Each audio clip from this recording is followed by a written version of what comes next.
Gloria a Dios. El título del mensaje de esta noche: no ayudes a Dios. Y quiero leer 2 de Samuel 6, del 1 al 8. Voy a leer la palabra de Dios. Acompáñame con tu Biblia. Y dice la palabra del Señor así: David volvió a reunir a sus mejores hombres, y eran como unos 30,000, y salió con ellos de Judá para llevarse a Jerusalén el cofre del pacto. Ante ese cofre se ora al Dios Todopoderoso que reina sobre querubines. Y el cofre del pacto estaba en la casa de un hombre llamado Abinadab. En esa casa, que estaba en la punta de una colina. Y cuando sacaron de allí el cofre, hay algunas versiones que dicen el arca del pacto. Lo pusieron sobre una carreta nueva. Todo el mundo diga conmigo: carreta nueva. ¿Sobre dónde lo pusieron el cofre? O sea, nunca se usó. Se la estrenó ese día para poner sobre la carreta el cofre. E iban guiando Usa y Ahio, hijos de Abinadab. Ahio iba delante del cofre, y David y todos los israelitas iban danzando, iban cantando muy alegre delante de Dios al son de la música de arpa, de pandero, de platillo y otros instrumentos de maderas y cuerdas. Pero cuando llegaron a un lugar donde se limpiaba el trigo, los bueyes que empujaban la carreta se tropezaron. Entonces Usa fue corriendo y sostuvo con su mano el cofre para que no se cayera. Pero Dios se enojó mucho contra Usa por haber tocado el cofre, y allí mismo le quitó la vida. Entonces David se enojó mucho porque Dios le había quitado la vida a Usa, y por eso llamó a aquel lugar Pérez Usa. Amén. En esta noche voy a hacer todo mi mayor esfuerzo para que podamos comprender, por medio de la palabra que hemos leído, que Dios no necesita de nuestra ayuda para que Él pueda cumplir sus promesas. Dios no va a dejar que caiga en tierra ninguna de sus promesas. Solo nosotros tenemos que aprender a confiar y a esperar en Él. Amén. El texto que hemos leído corresponde al momento en que David quiso por primera vez sacar el arca de Dios. El arca era un cofre, en el que ahí dentro del cofre habían ciertos elementos como maná, que representa el alimento de Dios, la palabra de Dios, el sustento de Dios. Estaba la vara de Aarón, que representa la vara de la corrección, de la guía de Dios también. ¿Cuántos entienden eso? Había ciertas cosas ahí adentro. El arca representaba la presencia de Dios. El arca representaba a Dios. El hecho de que el arca venga quiere decir que Dios venía. Por eso era algo muy sagrado para el pueblo. Y dice la Biblia que por primera vez David saca el arca de la casa de Abinadab, y David quiere traer el arca al palacio. David dijo: yo quiero que la presencia de Dios esté en el palacio. Así que decidió traerla. Y el hecho de que traiga el arca era un símbolo de alegría, de fiesta. Pero hubo un problema. David no llevó el arca como se tenía que llevar, sino que lo llevó a su manera, a la manera que él creía correcta. Dios había instituido que cuando se tiene que transportar el arca no podía ser tocado por ningún ser humano.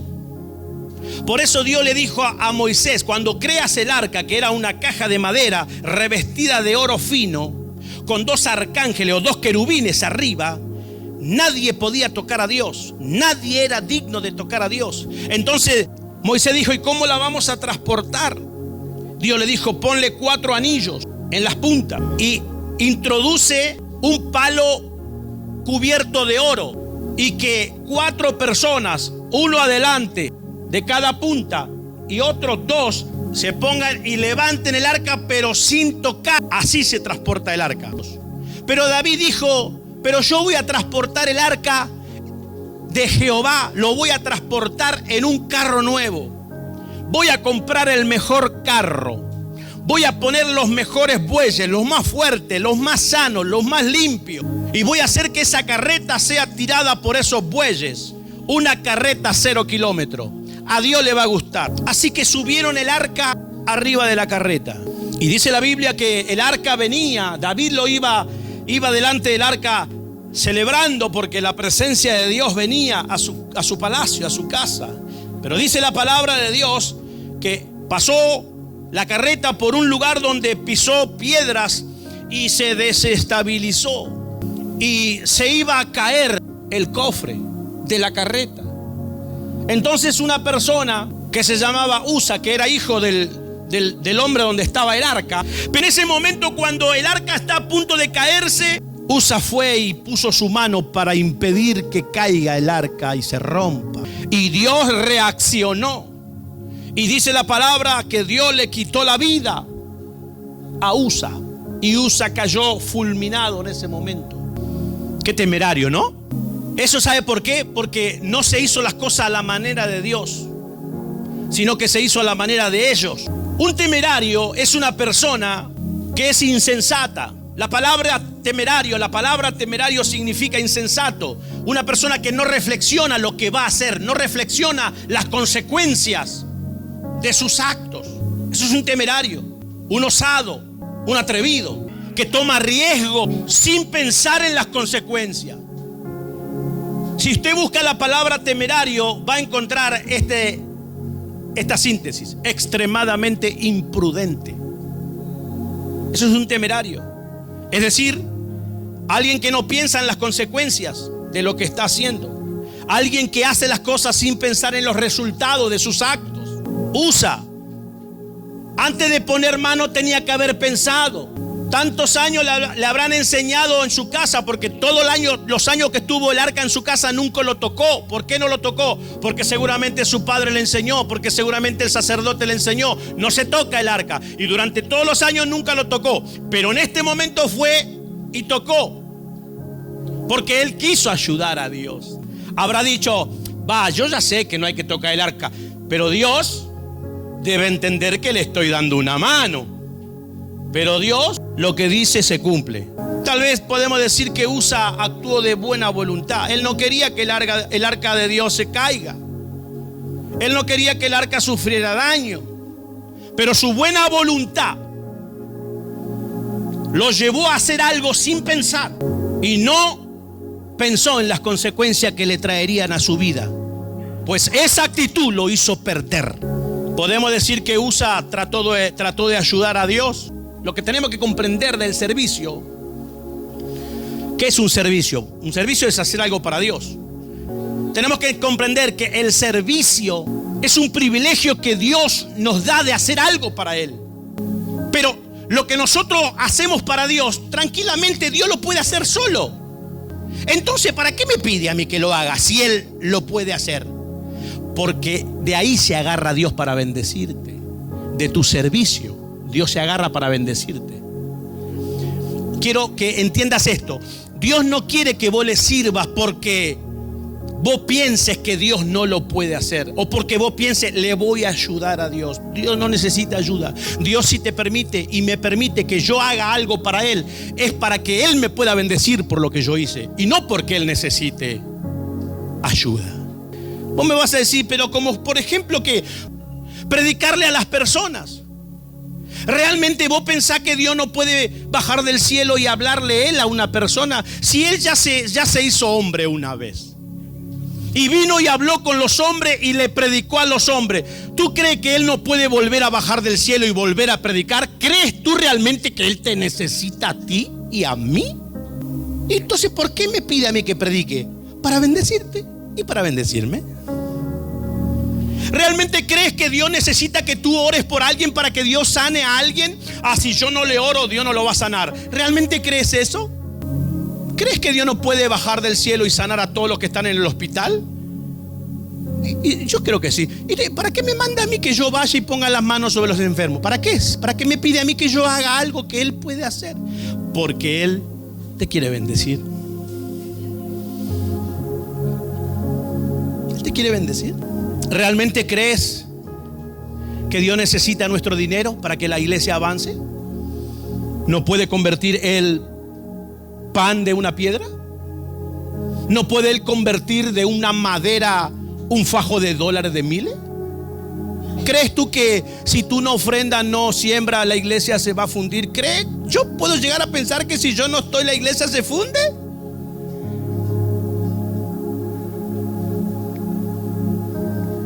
Dios no necesita ni de mi dinero ni de tu dinero para que la iglesia avance. Entonces, pastor, ¿para qué Dios pide que ofrendemos y diezmamos? Para bendecirte.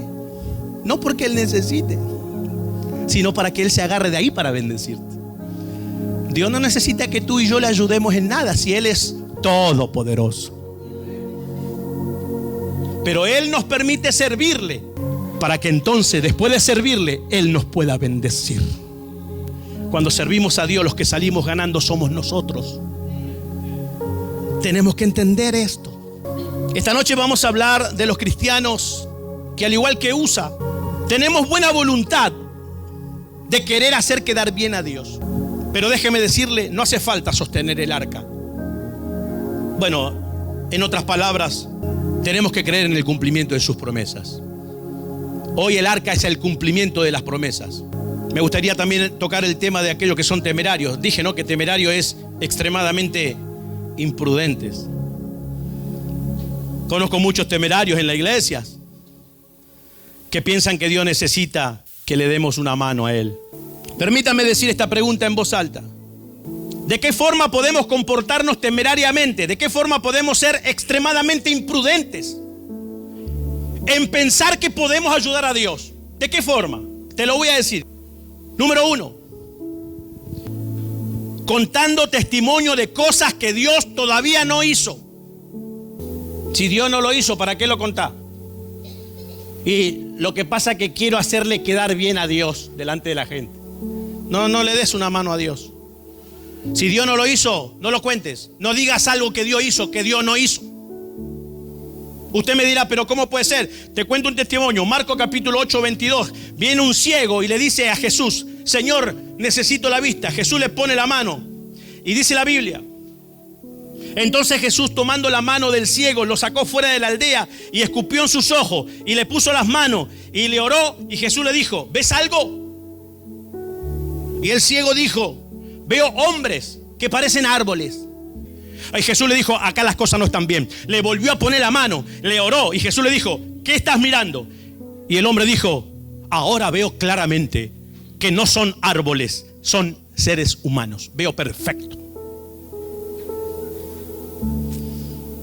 Este hombre fue muy sabio, pues no trató de quedar bien con Jesús, diciendo en la primera oración: ay, veo todo muy bien, qué lindo color de pelo verde que parecen hojas.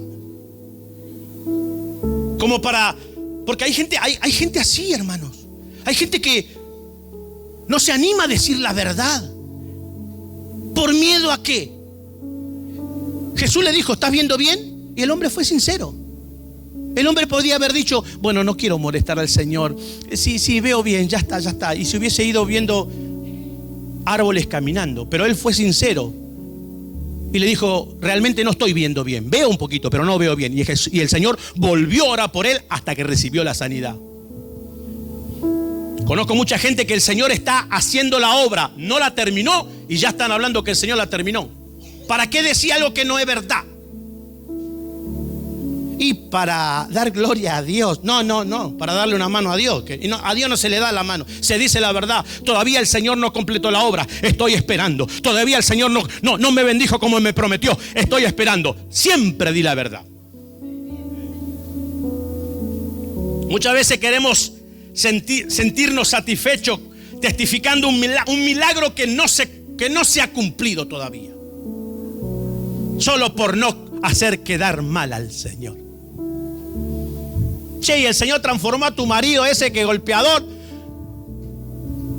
y te tapa ahí el ojo diciendo: sí, lo cambió, pero ayer me choqué con la puerta. Hay que decir la verdad. Y el Señor transformó al vago ese de tu marido. Sí, pero hoy todo franco, está durmiendo. Muchas veces decimos que Dios nos sanó, cuando lo que te tomaste en realidad fueron 50 pastillas y está adormecida la enfermedad. Hasta que se te pase que otra vez Satanás te volvió. Dios no te sanó, te adormeció la pastilla. Decimos que salimos de la deuda, que Dios nos sacó de la deuda, porque hemos pedido un préstamo que debíamos 100 y pedíamos 200 para tapar 100 para quedarnos, y ahora ya no debemos 100. Ya no debo 100, el Señor me ayudó, pero no contás que te ensartaste con 200. Tapaste un agujerito y te quedó un buraco. ¿Por qué querés decir algo que no es? Y porque quiero hacer quedar bien a Dios, para que la gente crea en Dios. No le des una mano a Dios. Muchas veces he escuchado gente que cuenta milagros que aún no están completos, porque quieren hacer quedar bien a Dios. Y número 2, salgo del caso de Usa, que tocó el arca, y voy a hablar, para cerrar, de este que es importante, del caso de Abraham. Nosotros somos temerarios y a veces hacemos cosas sin pensar en las consecuencias, cuando por nuestra impaciencia tratamos de darle una mano a Dios, como le pasó a Abraham. Génesis capítulo 15 dice así: después de esto el Señor se le apareció a Abraham en una visión y Dios le dijo: Abraham, no te asustes. Yo soy tu protector, yo soy el que te va a recompensar en grande. Pero Abraham le dijo: Señor, ¿qué me vas a dar? Te voy a bendecir grande. Señor, ni siquiera tengo hijos. Si me bendecís tanto, el heredero va a ser mi empleado Eliezer. Y Abraham le dijo: me has dado tanto, pero no me diste hijo.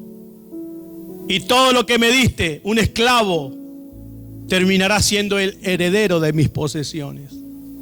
Pero el Señor le habló y le dijo: no será el esclavo tu heredero, sino que tu propio hijo te va a heredar. Entonces Dios lo llevó a Abraham afuera de la carpa y le dijo: Abraham, mira el cielo, cuéntame las estrellas. Y Abraham dijo: no las puedo contar. Entonces Dios le dijo: cuenta la arena del mar. No las puedo contar, Señor. El Señor le dijo: muy bien, así de numerosos serán tus descendientes. Y Abraham le creyó al Señor, y su fe fue aprobada por Dios, aceptada por Dios. Iglesia, quiero que entienda una cosa, porque esta historia es muy fascinante. La Biblia dice que Abraham tenía 75 años cuando Dios le habló y le dijo: Abraham, sal de tu parentela y vete camino derecho hasta que yo te diga que pares, porque te voy a bendecir grande. Dios le estaba diciendo: sal de la comodidad, sal de tus límites. ¿Cuántos años tenía Abraham cuando Dios le dijo que salga a buscar su bendición? 75 años. En el capítulo 15 Abraham ya tenía 80 años. Quiere decir que pasaron 5 años desde que salió de su tierra. Abraham tenía 80 cuando Dios se le aparece y Dios le dice: te voy a dar una descendencia grande. Tu esclavo no va a heredar tu bendición, te voy a dar un hijo. Ahí Dios le promete un hijo cuando tenía 80 años. Dios le dijo: tranquilo, que así como te prosperé con cosas materiales, así de numerosos serán tus hijos en la tierra. Dios le soltó la palabra, Dios le soltó la promesa. 80 años. Y la Biblia dice que un día su esposa le dice a Abraham: mira, Abraham, ya pasaron 5 años de la promesa y no pasa nada. ¿Será que Dios se habrá olvidado de lo que te prometió? ¿Por qué mejor? Porque cada día vos estás más grande, yo estoy más grande. ¿Por qué mejor no agarrás a la sirvienta, a la esclava? Yo te autorizo que tú te acuestes con ella y por lo menos tengas un hijo, ya que Dios prometió, antes que pasen los años y se pierda toda esperanza. Y al poco tiempo la esclava estaba embarazada y Sara, que era la mujer, le dijo: ese hijo lo voy a criar como mío, y ese hijo va a ser el heredero de todo lo que Dios nos dio. Ese es el hijo de la promesa. Cuando nace Ismael, Abraham tenía 86 años y Dios se le aparece y Dios le dice: yo te prometí que ibas a tener un hijo con tu esposa, no con la sirvienta. El hijo de la promesa es del matrimonio. ¿Por qué hiciste eso? Sara quiso ayudar a Dios a cumplir la promesa, porque dijo Sara: yo soy estéril. Tal vez Dios tenía buena intención, pero se olvidó que soy estéril. Conmigo no va a funcionar, conmigo la promesa no va a pasar. Así que prueba con la esclava. Pero Dios se le apareció al poco tiempo y le dijo: ¿por qué hiciste eso? Yo te dije que la promesa era para vos y para tu esposa. Sara es la que te va a dar el hijo de lo que Dios prometió. Y esa decisión de querer ayudar a Dios le trajo grandes problemas hasta hoy. Conducta temeraria, que uno no piensa en las consecuencias. Así somos nosotros también. Así somos muchos. Creemos en las promesas. Sí, yo sé que Dios lo va a hacer, pero cuando la promesa se tarda, cuando la promesa no llega, entonces empezamos a pensar que Dios debe necesitar una ayuda nuestra para que le ayudemos a cumplir su promesa. Ni vos ni yo podemos hacer nada para que Dios cumpla las promesas, solamente esperar. Amén. ¿Crees que Dios te va a ayudar a pagar tus deudas? ¿Por qué estás queriendo vender lo que te compraste con tanto sacrificio? ¿Para ayudar a Dios? ¿Por qué te metes en negocios raros? ¿Para ayudar a Dios? ¿Crees que Dios te va a bendecir con un buen trabajo? Un buen trabajo me refiero a un trabajo donde vos trabajes y no te exploten. Un buen trabajo, digo, cuando vos tengas un buen sueldo. Un buen trabajo, hablo de que tengas horario para trabajar, pero tengas horario para descansar, para compartir con tu familia y para venir a la iglesia. Eso es un buen trabajo. Pero resulta que hay muchos que están esperando: ay, sí, yo espero que Dios me dé un buen trabajo, y agarran cualquier cosa, cualquier horario, cualquier día, que lo apartan de Dios, lo apartan de la familia, y ni siquiera pueden cumplir con el Señor. Y piensan que Dios lo ha bendecido. Y después vienen las consecuencias, ¿Se acuerdan cuántos años tenía Abraham cuando Dios le dijo: te voy a dar un hijo con tu esposa? Cuando Dios le hace la promesa, 80. Al 85 años, Sara le dice: bueno, acostate con aquella. Bueno, y al 86 tuvo el hijo. Dios se le aparece y le dice: no, así no es. Yo te dije con tu esposa. 80 tenía. Y la Biblia dice que cuando nace, queda embarazada. A los 99 años queda embarazada Sara. Dice que Abraham fue papá del hijo de la promesa, de Isaac, a los 100 años. ¿Cuántos años esperó la promesa? Tenía 80 cuando Dios le prometió. Tenía 100 cuando recibió. 20 largos años. 20 años esperó la promesa. Y Dios no falló. La promesa tardó 20 años, pero Dios la cumplió. Quiero cerrar. No te olvides de lo que Dios te prometió. Pero lo que Dios te prometió se va a cumplir en su tiempo. Porque cuando nace Isaac, dice la Biblia, Isaac nació en el tiempo señalado por Dios. Tu tiempo no es el tiempo del Señor. Y aunque tú digas: oh, estoy esperando 20 años, no te olvides que lo que puede suceder en 1000 años, Dios lo puede hacer en un día. ¿Cuántos entienden eso? Para Dios nunca es tarde. Dios nunca va a llegar tarde. Señor, apurate que ya tengo 80. Señor, apurate. Podés tener 300. Quédate tranquilo que yo lo que dije lo voy a cumplir. Señor, apurate que todos los días me están cantando feliz cumpleaños. ¡Pará! Mientras tanto, levántame tu mano derecha que voy a cerrar con esta palabra. Que no se te olvide que lo que Dios te prometió se va a cumplir en su tiempo. Solo te pido una cosa, iglesia: cree y espera. Y mientras estás esperando, sirve a Dios con gozo. Mientras estás esperando, sirve a Dios con esperanza. Mientras estás esperando, sirve a Dios con alegría. Porque el tiempo de tu bendición está llegando. Celebra con gritos. Celebra con júbilo. Viene mi bendición. Ponte de pie esta noche.